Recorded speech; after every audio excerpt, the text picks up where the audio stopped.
Hello everyone.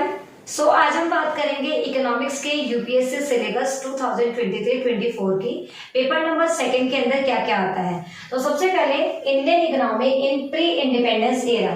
Indian economy जो pre independence कैसे थी, लाइक उसमें जमींदारी सिस्टम था, उसमें लेजिस्लेटिव सिस्टम था, कमर्शलाइजेशन ऑफ एग्रीकल्चर था, एग्रीकल्चर किस तरीके से की जाती थी, उसके अंदर कॉटन का क्या रोल था, जूट कैसे थी, इंडियन रेलवे कैसे थी।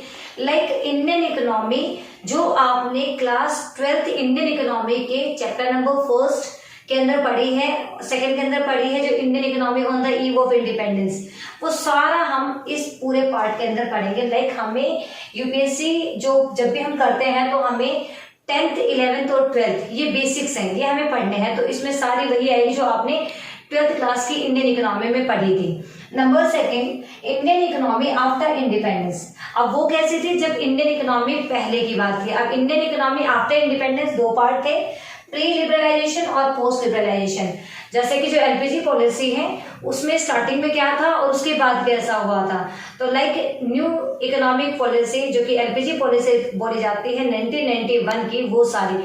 अब अगर मैं इसको सम अप करूं तो 12th क्लास की Indian economy paper number second के अंदर आती है, बट वो थोड़ी सी मतलब एक तरीके से उसके बेसिक्स हैं, हमें उसको हायर लेवल पे पढ़ना है जिसमें एमए इकोनॉमिक्स वगैरह सारी आ जाएगी। ये है हमारे पेपर नंबर सेकंड का सिलेबस।